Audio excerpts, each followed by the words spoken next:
नमस्कार, उत्तराखंड समाचार में आपका स्वागत है। मैं नूतन वरुण। सबसे पहले मुख्य समाचार। कोविड ड्यूटी में तैनात सभी होमगार्ड जवानों को मिलेगी 6,000 रुपए की एक मुश्त प्रोत्साहन राशि। होमगार्ड एवं नागरिक सुरक्षा संगठन के स्थापना दिवस पर मुख्यमंत्री पुष्कर सिंह धामी ने की घोषणा।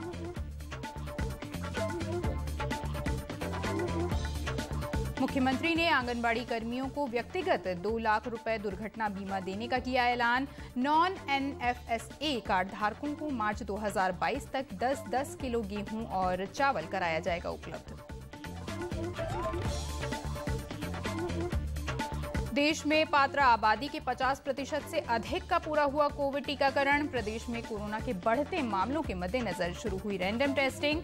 चंपावत में नेहरू युवा केंद्र ओमिक्रॉन के खतरे के प्रति लोगों को कर रहा जागरूक। और भारत रत्न डॉक्टर भीमराव अंबेडकर को उनके 65वें महापरिनिर्वाण दिवस पर देश भर में दी जा रही श्रद्धांजलि। प्रदेश में भी विभिन्न कार्यक्रम हुए आयोजित। मुख्यमंत्री और विधानसभा अध्यक्ष ने दी श्रद्धांजलि। और अब समाचार विस्तार से। मुख्यमंत्री पुष्कर सिंह धामी ने कोविड के दौरान लगातार कोविड ड्यूटी में तैनात सभी होमगार्ड जवानों को 6,000 रुपए की एक मुश्त प्रोत्साहन राशि दिए जाने की घोषणा की है। देहरादून में होमगार्ड मुख्यालय में आयोजित होमगार्ड एवं नागरिक सुरक्षा संगठन के स्थापना दिवस पर भव्य रैतिक परेड कार्यक्रम में मुख्यमंत्री ने कहा कि होमगार्ड के जवान पूरे समर्पित भाव से जन सेवा और पुलिस को सहयोग करते आ रहे हैं। उन्होंने कहा कि आवश्यक सेवाओं के सही संचालन से लेकर किसी भी आपात स्थिति से निपटने और सामाजिक सद्भाव बनाए रखने में होमगार्ड के जवान उत्कृष्ट योगदान देते हैं। 4 धाम यात्रा हो या फिर कुंभ का आयोजन, होमगार्ड के जवानों की हर स्थिति में भूमिका बेहद अहम रहती है। होमगार्ड सुदूर पर्वतीय ग्रामीण अंचलों में भी पुलिस कर्मियों के साथ मिलकर शांति व्यवस्था बनाए रखने में महत्वपूर्ण भूमिका निभा रहे हैं। मुख्यमंत्री ने कहा कि राज्य में अब होमगार्ड्स के जवानों की संख्या 6,500 से और अधिक बढ़ाई जा रही है। होमगार्ड्स निदेशालय में समूह ग के पदों पर होमगार्ड्स को 25% आरक्षण भी तय किया जा रहा है। इस अवसर पर मुख्यमंत्री ने भव्य परेड की सलामी ली और विभागीय स्मारिका का विमोचन किया। उन्होंने केंद्रीय प्रशिक्षण संस्थान, थानों के छात्रावास और जिला कमांडेंट होमगार्ड कार्यालय हरिद्वार का लोकार्पण भी किया। कार्यक्रम में मुख्यमंत्री ने होमगार्ड्स और नागरिक सुरक्षा विभाग के अधिकारियों को उनके कार्यों के प्रमाण पत्र भी सम्मानित किए। मुख्यमंत्री पुष्कर सिंह धामी ने कहा है कि सभी आंगनबाड़ी कर्मियों को व्यक्तिगत 2 लाख रुपए दुर्घटना बीमा दिया जाएगा। साथ ही अब आंगनबाड़ी कर्मियों के बढ़े हुए मासिक मानदेय को सीधा उनके बैंक खाते में ट्रांसफर किया जाएगा। देहरादून में आज हुए आभार समारोह में 5 सालों में विभिन्न सफल योजनाओं और कार्यों से लाभान्वित हुई आंगनबाड़ी कर्मियों ने मुख्यमंत्री का आभार व्यक्त किया। इस अवसर पर मुख्यमंत्री ने उनके लिए कई अहम घोषणाएं की। उन्होंने कहा कि सैनिटरी नैपकिन का 1 रुपया भी अब समाप्त कर दिया गया है और ये अब निःशुल्क दिए जाएंगे। इसके अलावा मुख्यमंत्री ने कहा कि जो कार्ड धारक नॉन NFSA में आते हैं उनको मार्च 2022 तक 10 किलो गेहूं और 10 किलो चावल उपलब्ध कराया जाएगा।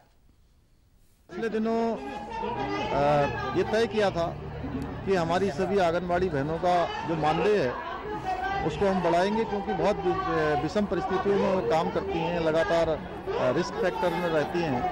तो उनके लिए हमने घोषणा की थी कि उनका हम जो है मानदेय बढ़ाएंगे। तो हमने उनका मानदेय बढ़ाया है और आज मानदेय बढ़ाया ही नहीं है। जो घोषणाएं की थी वो घोषणाएं पूरी हो रही हैं। उनके बैंक खातों में सीधे सीधे जो धनराशि बढ़ी हुई है मानदेय के रूप में वो उनके बैंक खातों में सीधे सीधे जा रही है। बीमा की एक बड़ी घोषणा की है सर आपने, जो हाँ, निश्चित रूप से उनको क्योंकि बीमा मिलना चाहिए। पूरे वर्ष भर वो विपरीत परिस्थितियों में, विषम परिस्थितियों में काम करती हैं, इसलिए 2 लाख रुपए के उनके बीमे की घोषणा की है। साथ ही साथ जो NFSA के अंतर्गत नॉन NFSA में जो लोग आते हैं, जो कार्ड धारक हैं, उनका भी जो है हमने 10 किलो गेहूं और 10 किलो चावल मार्च 2022 तक की आज करने की घोषणा की है। वो भी जल्दी लागू होगा।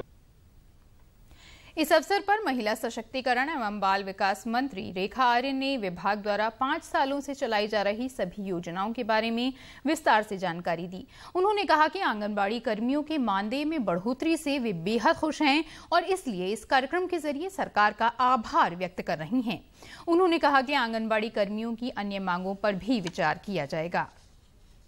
सरकार का और माननीय मुख्यमंत्री पुष्कर सिंह धामी जी का धन्यवाद आभार व्यक्त करने यहाँ पर आई थी और पूरे गढ़वाल मंडल से, चाहे वह जनपद चमोली की बात करते हैं, चाहे वह रुद्रप्रयाग की बात करते हैं, उत्तरकाशी की करते हैं, पौड़ी की करते हैं, टिहरी की करते हैं, देहरादून की करते हैं, हरिद्वार की करते हैं, सभी जनपदों से हमारी आंगनबाड़ी बहनें आज यहाँ पर आई और जो सम्मानजनक उनकी मानदेय वृद्धि हुई है उसका धन्यवाद करने आज उन्होंने आशीर्वाद स्वरूप माननीय मुख्यमंत्री पुष्कर सिंह धामी जी को दिया है। मैं समझती हूँ कि जो बढ़ती हुई धनराशि है, इससे पहले कोई भी पूर्ववर्ती सरकार या कोई भी मुख्यमंत्री इतनी बड़ी धनराशि के साथ में मानदेय वृद्धि किसी ने नहीं की है। इतिहास रचने का काम जो है माननीय मुख्यमंत्री पुष्कर सिंह धामी जी ने किया है। मैं हृदय की गहराई से, मेरा पूरा विभाग भी, महिलाएं भी उनको बहुत धन्यवाद करती हैं। रही बात उनकी अन्य मांगों की या मानदेय और बढ़ाए जाने की, तो निश्चित रूप से ये प्रयास सतत रहेगा। प्रधानमंत्री नरेंद्र मोदी ने भारत के कोविड टीकाकरण अभियान पर एक और महत्वपूर्ण उपलब्धि हासिल करने पर प्रसन्नता व्यक्त की है।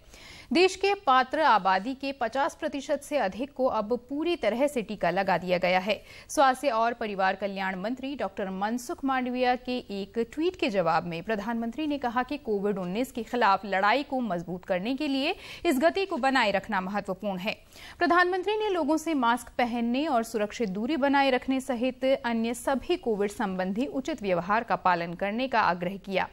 वहीं राष्ट्रव्यापी कोविड टीकाकरण अभियान के अंतर्गत अब तक 127 करोड़ 93 लाख से अधिक कोविड टीके लगाए जा चुके हैं। स्वास्थ्य मंत्रालय ने कहा है कि कल 24 लाख से अधिक टीके लगाए गए। इसी दौरान 8,306 नए मामलों की पुष्टि हुई, जबकि 8,834 रोगी स्वस्थ हुए हैं। स्वस्थ होने की दर 98.35% हो गई है। चंपावत में नेहरू युवा केंद्र कोरोना के नए वेरिएंट ओमिक्रॉन के खतरे के प्रति लोगों को जागरूक कर रहा है। जिले के पाटी विकास खंड में दीवार लेखन के माध्यम से जागरूकता अभियान चलाया जा रहा है। आपको बता दें कि ओमिक्रॉन को लेकर पूरी दुनिया अलर्ट पर है। भारत में भी कोरोना के इस नए वेरिएंट के मामले सामने आए हैं। इसको देखते हुए नेहरू युवा केंद्र के सदस्य लोगों को कोरोना से बचाव के तरीकों के बारे में जागरूक कर रहे हैं। साथ ही मास्क और सैनिटाइजर भी वितरित किया जा रहा है। राज्यपाल retired lieutenant general Gurmeet Singh ने कहा है कि उत्तराखंड जैसे पहाड़ी राज्य में हेल्थ फैसिलिटी के गैप को टेक्नोलॉजी के माध्यम से खत्म किया जा सकता है। उन्होंने कहा कि राज्य के प्राथमिक स्वास्थ्य केंद्र, सामुदायिक स्वास्थ्य केंद्रों और सभी सरकारी अस्पतालों में अधिक से अधिक टेक्नोलॉजी को बढ़ावा मिलना चाहिए। आज राज्यपाल देहरादून में हेमवती नंदन बहुगुणा चिकित्सा शिक्षा विश्वविद्यालय के चौथे दीक्षांत समारोह में शामिल हुए और मेधावी छात्र छात्राओं को उपाधियां प्रदान की। इस अवसर पर उन्होंने डॉक्टरों को राज्य के सीमांत क्षेत्रों, गांवों और पहाड़ी इलाकों में अपनी सेवाएं देने के लिए तत्पर रहने की अपील की। उन्होंने कहा कि युवा डॉक्टर राज्य में रिवर्स माइग्रेशन को बढ़ाने में महत्वपूर्ण योगदान दे सकते हैं। राज्यपाल ने डॉक्टरों को गढ़वाली और कुमाऊनी जैसे क्षेत्रीय भाषाओं को सीखने और संवाद करने की भी सलाह दी, ताकि डॉक्टर को लोगों के प्रति संवेदनशील बने रहने और मरीजों को प्रभावी स्वास्थ्य सेवाएं देने में मदद मिले। मुख्यमंत्री पुष्कर सिंह धामी ने कहा है कि साल 2025 तक उत्तराखंड को देश का सर्वश्रेष्ठ राज्य बनाया जाएगा। इसके लिए विशेषज्ञों की राय से रोड मैप तैयार किया जा रहा है। उन्होंने बताया कि उत्तराखंड देश का पहला प्रदेश है जहां एम्स की दूसरी शाखा खुलेगी और जिसमें बेहतर चिकित्सा सुविधाएं मिलेंगी। उन्होंने खटीमा में स्वास्थ्य निवारक जांच ई हेल्थ सिस्टम टेक्नोलॉजी के प्रूफ ऑफ कॉन्सेप्ट के शुभारंभ के अवसर पर यह बात कही।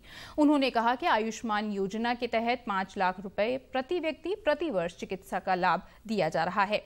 मुख्यमंत्री ने विभिन्न विभागों के अधिकारियों के साथ घोषणाओं की समीक्षा बैठक भी की और जरूरी दिशा निर्देश दिए। अपने खटीमा दौरे में उन्होंने युवा करियर और जागरूकता संवाद कार्यशाला का भी शुभारंभ किया। इस अवसर पर उन्होंने कहा कि प्रदेश में रिक्त सरकारी पदों पर तेजी से भर्ती प्रक्रिया चल रही है। रोजगार के लिए युवाओं को भटकना ना पड़े, इसके लिए सिंगल विंडो सिस्टम शुरू किया गया है। साथ ही प्रदेश में जगह जगह रोजगार मेलों का भी आयोजन किया जा रहा है। मुख्यमंत्री ने कहा कि बेरोजगारी को समाप्त करने के लिए सरकार स्वयं सहायता समूह को मजबूत कर रही है। सरकार ने अभी 119 करोड़ रुपए समूहों के लिए अवमुक्त किए हैं। साथ ही 5 लाख रुपए के ब्याज मुक्त ऋण के साथ ही ब्याज प्रतिपूर्ति के लिए भी धनराशि जारी कर दी गई है। एक स्वयं सहायता समूह सहकारिता विभाग का, उसमें मुद्रण किया गया है कि स्वयं सहायता समूह के लिए हमने बहुत सारे कार्यक्रम ग्राम संगठनों के क्लस्टर के लिए जो हमारी सरकार ने जो है तय किया है, उसमें हमने अभी 119 करोड़ रुपए का उनके लिए पैकेज दिया था। उनके सभी खातों में जो है वो जो प्रतिभूति का ब्याज 6 माह का वो भी घोषित किया था, वो भी आ गया है। साथ में जो स्वयं सहायता समूह को 5 लाख रुपए का ऋण ब्याज जो है बिना ऋण के देने की जो व्यवस्था की थी, वो भी उनको मिलना शुरू हो गया है। यहाँ पर आज जो हमारे नौजवान पीढ़ी के कर्णधार हैं, उनके लिए हमने यहाँ पर युवा जागरूकता और युवा संवाद कार्यक्रम था, उस कार्यक्रम में आए बच्चों का मनोबल बढ़ाया। वहीं प्रदेश में कोरोना के बढ़ रहे मामलों को लेकर मुख्यमंत्री ने कहा कि रैंडम टेस्टिंग शुरू कर दी गई है। उन्होंने बताया कि प्रतिदिन 25,000 टेस्टिंग करने का लक्ष्य रखा गया है।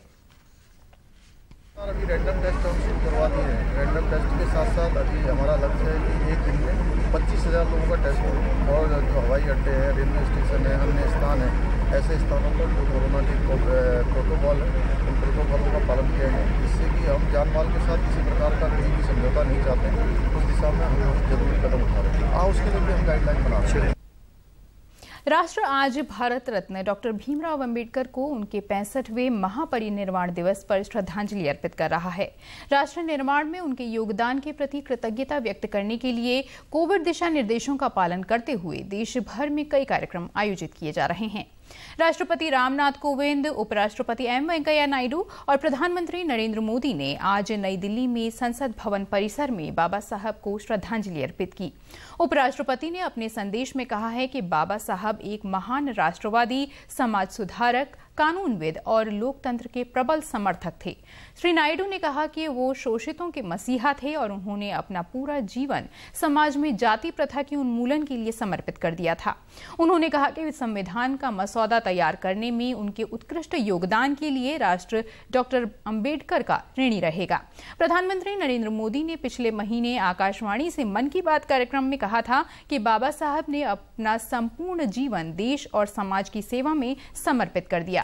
प्रधानमंत्री ने कहा था कि हमें अपने संविधान की मूल भावना, अपने कर्तव्यों को हमेशा याद रखना चाहिए। प्रदेश में भी डॉक्टर भीमराव अंबेडकर के महापरिनिर्वाण दिवस पर विभिन्न कार्यक्रम आयोजित किए गए। मुख्यमंत्री पुष्कर सिंह धामी ने भी डॉक्टर अंबेडकर को इस अवसर पर श्रद्धांजलि अर्पित की। विधानसभा अध्यक्ष प्रेमचंद अग्रवाल ने विधानसभा स्थित सभागार में आयोजित कार्यक्रम के दौरान बाबा साहब के चित्र पर पुष्पांजलि अर्पित कर श्रद्धांजलि दी। उन्होंने कहा कि बाबा साहब ने संविधान के रूप में देश को एक पवित्र ग्रंथ भेंट किया जो सर्वोच्च मार्गदर्शक है। प्रदेश में बारिश और बर्फबारी से ठंड में इजाफा हुआ है। पर्वतीय क्षेत्रों में बर्फबारी से जनजीवन पर असर पड़ा है। चारों धामों में बर्फबारी हो रही है। चमोली जिले में ऊंचाई वाले क्षेत्रों में बर्फबारी और बारिश हुई है।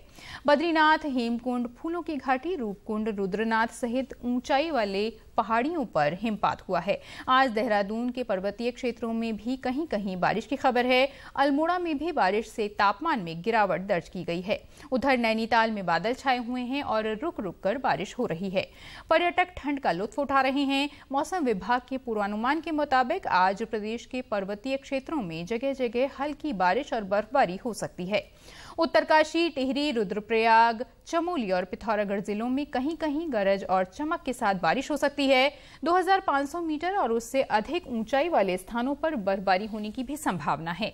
वहीं राज्य के मैदानी इलाकों में भी हल्की बारिश हो सकती है। हरिद्वार और उधम सिंह नगर जिलों के कुछ हिस्सों में सुबह और शाम कोहरा छाए रहने की संभावना है। कल से प्रदेश में मौसम शुष्क रहेगा।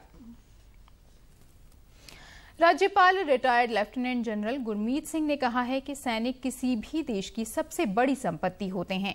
उनके त्याग, तपस्या और बलिदान से ये देश सुरक्षित और अखंड है। राज्यपाल ने भारतीय सशस्त्र सेना झंडा दिवस पर शहीदों को श्रद्धांजलि अर्पित की। उन्होंने सभी सैनिकों, पूर्व सैनिकों और सैनिकों के परिजनों के साथ ही प्रदेश और देशवासियों को भारतीय सशस्त्र सेना झंडा दिवस की शुभकामनाएं दी। राज्यपाल ने कहा कि वर्ष 1949 से ही भारतीय सशस्त्र सेना झंडा दिवस मनाते आए हैं। देश के सशस्त्र सैनिकों, नौसैनिकों और वायु सैनिकों के सम्मान में इस दिन को समर्पण की भावना से मनाया जाता है। ये दिन भारतीय सशस्त्र बलों के कर्मियों के कल्याण के लिए अपनी ओर से धनराशि समर्पित करने का दिन है। उन्होंने प्रदेशवासियों से सशस्त्र सेना के कल्याण कोष में सहयोग करने का प्रयास करने की अपील की है। इस कोष में एकत्रित धनराशि शहीदों के परिजनों और घायल सैनिकों के पुनर्वास के लिए काम आती है। भारतीय नौसेना के अत्याधुनिक सर्वेक्षण पोत संधायक को आज कोलकाता के गार्डन रीच शिपयार्ड से हिंद महासागर में गश्त के लिए उतारा गया। इस अवसर पर रक्षा राज्य मंत्री अजय भट्ट मुख्य अतिथि थे। भारतीय नौसेना की आवश्यकताओं को पूरा करने के लिए इन जहाजों को garden reach ship builders and engineers limited GRSE ने डिजाइन किया है। इस अवसर पर रक्षा राज्य मंत्री ने कहा कि पहले सर्वेक्षण पोत का शुभारंभ प्रधानमंत्री नरेंद्र मोदी के मेक इन इंडिया के दृष्टिकोण के एक भाग के रूप में स्वदेशी जहाज निर्माण के लिए हमारी प्रतिबद्धता को दर्शाता है और आत्मनिर्भर भारत के विजन पर बल देता है। उन्होंने कहा कि ये जहाज अपने नाम के अनुरूप समुद्री क्षेत्र में अपना विशिष्ट स्थान बनाएगा। चमोली के हिमालयन इंस्टीट्यूट ऑफ टेक्नोलॉजी महाविद्यालय जिलासू में आयोजित कार्यशाला में पर्यावरण को बचाने के लिए परंपराओं को जिंदा रखने के साथ ही अधिक से अधिक पेड़ लगाने का संकल्प लिया गया। इस कार्यक्रम में पद्म पुरस्कार से सम्मानित मशहूर पर्यावरणविद चंडी प्रसाद भट्ट ने कहा कि अगर हमारी परंपराएं नहीं बचेंगी तो पर्यावरण भी नहीं बचेगा। उन्होंने कहा कि पहले हिमालय के प्रत्येक गांव में जंगल में जाने के अपने नियम थे।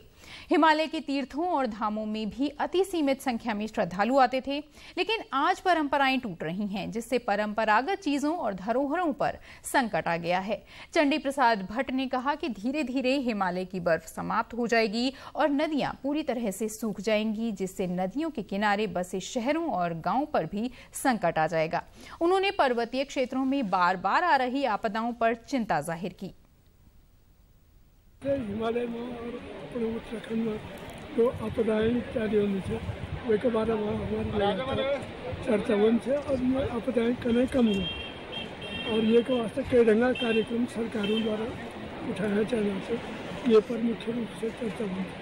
मुख्य रूप से ये कि जो अलखंड में पहले 50-50 साल या 60-60 साल का अंतराल में आपदा होने से, लेकिन अभी पिछला 30-40 वर्षों में ये अंतराल बिल्कुल कम होगी। माना हर दूसरा-तीसरा वर्ष में बड़ी बड़ी आपदा होनी और तय को जो क्षेत्र को भी विस्तार होना और वे को असर न केवल उत्तराखंड पर पड़नी बल्कि पूरा देश पर भी पड़नी। पर्यावरणविद ने कहा कि जिस तेजी से हिमालय में आए दिन निर्माण कार्य हो रहे हैं, उसी तेजी के साथ पर्यावरण को बचाने के लिए यहां पर पेड़ भी लगाए जाने चाहिए। इस कार्यक्रम में महाविद्यालय के संस्थापक और विधानसभा के पूर्व डिप्टी स्पीकर स्वर्गीय डॉक्टर अनुसुईया प्रसाद मैखुरी के चित्र का अनावरण कर उन्हें श्रद्धांजलि अर्पित की गई। साथ ही एक पुस्तक का भी विमोचन किया गया। एक शिक्षाविद के नाते, एक सामाजिक कार्यकर्ता के नाते जो उनका योगदान रहा है, खासकर जो विशेषकर हमारे उत्तराखंड के परिप्रेक्ष्य में और जनपद चमोली के लिए, वो बहुत ही यादगार लम्हे हैं। और शिक्षा के क्षेत्र में उन्होंने जो योगदान दिया है, विशेषकर उन्होंने जो हिमालयन इंस्टीट्यूट एंड टेक्नोलॉजी की स्थापना यहाँ पर जिलासों में की है, दूर दराज के जो हमारे बच्चे हैं, जो आर्थिक स्थिति जिनकी इतनी सुदृढ़ नहीं है, जो अब बाहर नहीं जा सकते हैं, उनको समग्र और सग्रह करने के लिए, उनको उचित दिशा देने के लिए जो उनका प्रयास यहाँ पर Himalayan institute of education and technology की स्थापना की गई है, वो हमारे इतिहास के पन्नों पर अंकित रहेगा। उत्तराखंड के चारों धामों की पुरानी रास्तों से पैदल ट्रैकिंग पूरी करने के बाद उत्तराखंड पर्यटन विकास बोर्ड UTDB और ट्रैक द हिमालय का 25 सदस्यीय एक दल आज गोपेश्वर पहुंचा। जिलाधिकारी हिमांशु खुराना ने दल के सभी सदस्यों को ट्रैकिंग पूरी करने पर बधाई दी। इस दल ने चारों धामों के पौराणिक मार्गों को पुनर्जीवित करने के उद्देश्य से 25 अक्टूबर को ऋषिकेश से पैदल यात्रा शुरू की थी। मुख्यमंत्री पुष्कर सिंह धामी ने दल को रवाना किया था। इस दल ने पुरानी पगडंडियों से होते हुए पूरे रास्ते का अध्ययन कर वीडियोग्राफी और फोटोग्राफी के साथ जानकारी एकत्रित की है। दल के सदस्यों ने 43 दिनों में 1200 किलोमीटर की पैदल यात्रा पूरी की है। और इसी के साथ समाचारों का अंक समाप्त हुआ। नमस्कार।